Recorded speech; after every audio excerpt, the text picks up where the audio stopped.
Neymar sente novamente e talvez a gente só vai vê-lo na seleção em 2026.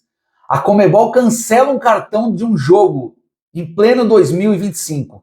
E a goleada do Palmeiras em cima do Fortaleza. Esses são os assuntos desse vídeo de hoje. Fala, galera do Horas Bolas TV! Estão estranhando esse formatinho aqui, né? Um formatinho diferente, por quê? Eu vou explicar por quê antes de falar. Porque eu comi bola esses últimos 2 dias aí, não fiz vídeos no mesmo ritmo que eu fazia, porque eu tive muita coisa de trabalho para resolver, e aí ou eu faço uma coisa que paga os boletos, ou eu venho aqui fazer um vídeo para vocês. Eu queria fazer só os vídeos, mas não tem como, a vida não é só o que a gente quer, então eu fiquei meio atrapalhado, meio confuso, meio com a agenda lotada para conseguir fazer um vídeo. Então eu resolvi fazer um compiladinho para não deixar de opinar. Porque um opinador, que nem eu, que é um opinador, digamos assim, amador e enxerido, não podia ficar sem fazer um videozinho para vocês hoje. E para mim também, né? Para eu daqui a uns anos olhar lá e falar, olha que cara idiota que eu era quando eu tinha 40 e tantos anos. Imagina quando eu tiver 60, olhando para mim mesmo e falando, meu Deus, que vergonha. Nós vamos começar de trás para frente na ordem cronológica desse vídeo. Primeiro, sobre o Flamengo.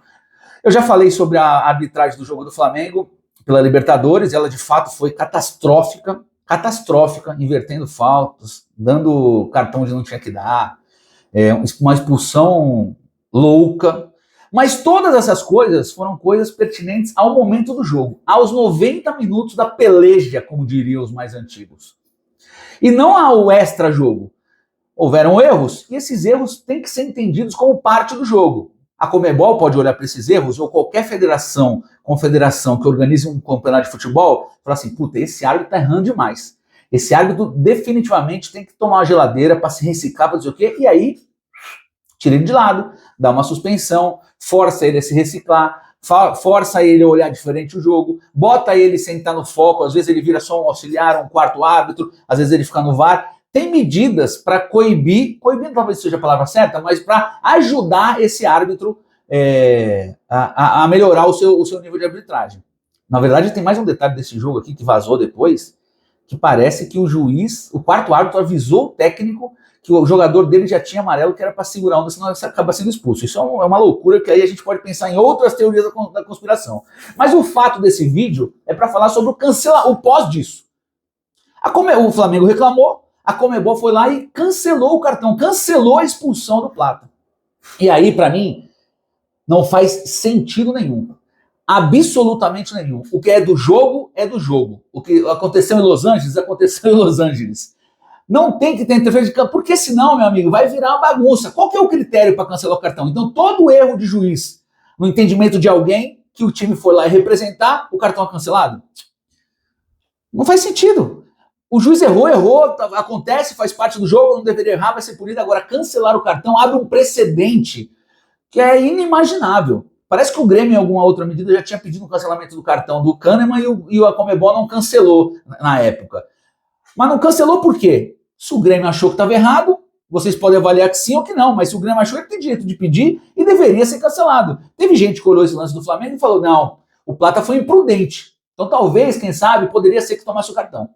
Mas o fato é que a Conmebol agiu, ao meu ver, politicamente, para não desagradar um poderoso diante de um time menos tradicional, para que esse poderoso continue, talvez, seguindo na Libertadores e dê mais audiência, dê mais tudo aquilo que a gente já sabe que faz parte desse mundo sujo do futebol. Para mim, é um absurdo. No mundo onde a gente pede fim de corrupção, lisura nas coisas, cancelar um cartão do jogo é uma coisa que foge a qualquer coisa aceitável que não deveria acontecer.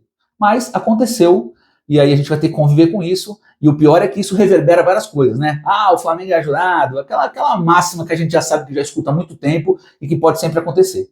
Tá aí, gente. Aconteceu, a Conmebol, para mim, falhou, o Flamengo foi beneficiado, e se vergonha na cara tivesse, talvez nem aceitaria isso, mas é pedir demais, né?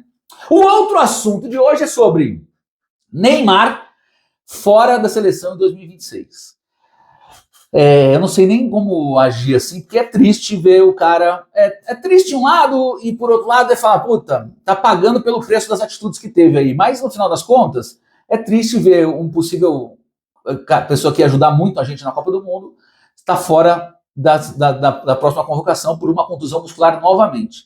E o pior é que essa contusão muscular é num lugar muito sensível.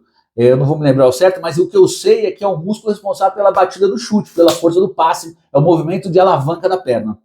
E é chato pra caramba de jogar bola com essa dor. Muito chato, é o que se ouve dizer. Eu nunca tive isso, porque eu nunca fui jogador. Mas, dizem que existe. Mas o fato é que o Neymar se machucou novamente. Ele vinha de uma sequência bem boa de jogos, de minutagem, não boa taticamente ou representando tão bem, mas ele vinha de momentos consistentes dentro das suas possibilidades.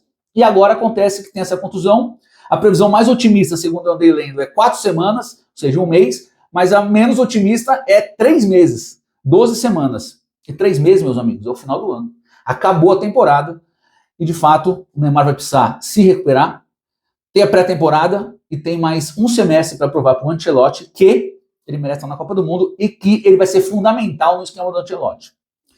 É triste para quem é fã do Neymar, para quem esperava que ele fosse voltar a representar o time do Santos, voltar para o Brasil, se recuperar em alto nível, para vestir a camisa da seleção e ser mais uma ferramenta, talvez a mais importante delas, do ponto de vista técnico e tático, para ajudar a seleção brasileira. Mas não é o que está acontecendo, a sequência uma atrás da outra. A gente pode aqui elocubrar e falar, tá vendo? Está pagando pela irresponsabilidade, está pagando pelas viagens, está pagando porque foi para Kings League.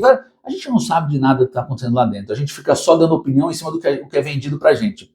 E todo mundo sabe que a imprensa desde sempre, desde que o Neymar tinha lá 17, 18 anos, pega muito no pé dele, porque é dancinha, porque o Neymar falou tal coisa. A gente é de uma geração que tinha Renato Gaúcho, Romário e Edmundo, que iam, dançavam, rebolavam, metiam a boca no microfone, arrumava briga, e a gente nunca falou nada. Mas o Neymar, ele iniciou um fenômeno lá atrás, isso pode ser apoiado por causa da proliferação da internet, das redes sociais e tudo mais, de criar um hate em cima dele porque ele saía do normal que estava se acostumado, pelas dancinhas, pelos cortes de cabelo e tudo mais, e por ter sido, desde sempre, além de um craque de bola, uma tentativa de ser um popstar, de construir um personagem assim. Então tudo que se fala do Neymar, ao meu ver, muita coisa tem razão e muita coisa faz parte desse pacote da perseguição, que infelizmente acontece no Brasil e acho que acontece no mundo inteiro, mas aqui é muito pesado. E eu não estou falando que o Neymar é coitadinho, não. Eu não estou falando que o Neymar não merece críticas pelas suas posturas em certos momentos. Mas um fato é que ele está fora da próxima convocação. Não sei nem se estaria dentro, mas talvez com uma sequência de jogos, melhorando fisicamente, talvez o Ancelotti levasse ele para ver como funciona, ainda mais são amistosos contra times lá do Oriente do mundo. Mas dessa vez não vai ser. E talvez, eu acho, aqui nas minhas mioletas da cabeça, que ele só volte para a pré-temporada da temporada 2026. Não sei se vai conseguir recuperar a ponto de ajudar o Santos nessa final de temporada. Veremos! Esperar para ver, uns esperando que ele fique machucado e outros esperando que ele volte logo. Eu estou o seguinte, que se recupere, a vida dele ele faz o que ele quiser, eu vou continuar sendo crítico a algumas posturas dele, mas que ele se recupere porque a seleção talvez precise dessa flecha, essa cerejinha, para a gente conseguir ser campeão do mundo. Beleza? E o terceiro assunto é a goleada do Alviverde ontem à noite no Palestra Itália, um jogo 4-1 para o Palmeiras. O Palmeiras alastrou a goleada depois que trocou os reservas, entrou com o time reserva, só o Everton titular. Virou o jogo, a vitória virou uma goleada depois que o Abel fez certas modificações e trouxe alguns titulares. Um ponto alto, onde tiveram alguns pontos altos do Palmeiras, um ponto alto para mim, assistindo o jogo, foi o ritmo de jogo que o Veiga implementou. O Veiga que vinha fora há muito tempo por causa de uma contusão, ele já falou sobre isso, já se sabe sobre isso, mas recebia muitas críticas do torcedor palmeirense, que critica todo mundo e todos a qualquer momento. É capaz que tenha gente nas redes sociais ontem metendo pau, porque ele deixou o Andrés Pereira chutar a bola de longe, o Abel. Então vão querer a cabeça dele por causa disso. Mas o Veiga ontem estava num ritmo muito bom de jogo, eu achei. Tanto nas disputas de bola, quanto no controle da bola, quanto fazendo a bola girar rápida, e lembrou um pouquinho daquele Veiga lá de trás que virou ídolo e ganhou tudo, né? Ontem ele se tornou o maior artilheiro da arena, se eu não me engano, passando o Dudu, se eu não estiver enganado. Para um meia, é uma marca muito importante, né? Mais do que se fosse um atacante. Mas o Veiga voltou e eu gostei muito da participação dele.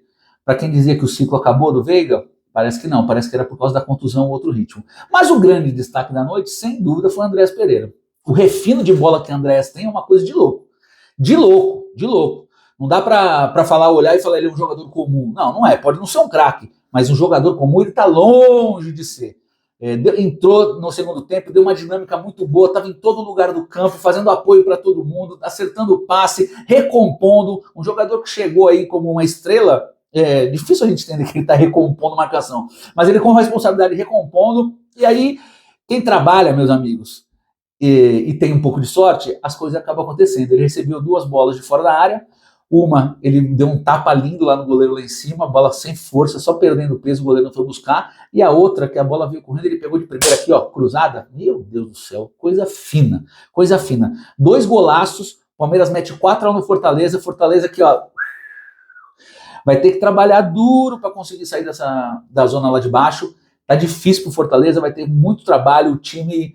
Ontem até que o time se comportou bem em certo momento, é que o Palmeiras era muito mais forte, não tinha o que fazer. Mas tem que conseguir se organizar para se fechar e tentar caminhar e ganhar pontos para tentar sair dessa zona que não tá legal pro torcedor do Fortaleza, que vinha numa maré aí de uns 2, 3 anos, pensando alto, olhando lá para cima, e dessa vez tá ruim. Palmeiras goleia, Abel, como sempre, tem um plano. Na Libertadores volta de lá com uma grande vitória contra o River, e agora na quarta-feira tem um jogo de volta que não vai ser fácil. Quem acha que vai ser fácil, não vai ser fácil. Mas acho que o Abel leva o Palmeiras para as semifinais da Libertadores. É isso aí, rapaziada, moçoilas e criançada, todo mundo que está aqui perdendo seu tempo me escutando. O vídeo de hoje é outro formato diferente, mas eu precisava fazer um compiladão das opiniões que eu tinha sobre fatos que aconteceram nesses 2 dias. E achei melhor fazer um vídeo comprido, depois eu faço aqueles cortezinhos, lanço nos shortzinhos, no Instagram, no TikTok e fica tudo certo. Por enquanto, é esse vídeo longo aqui. 11, falei 11 minutos sozinho. 11, espero que não fique chato. Grande abraço, bom domingo a todos. Esse foi o Horas Bolas TV.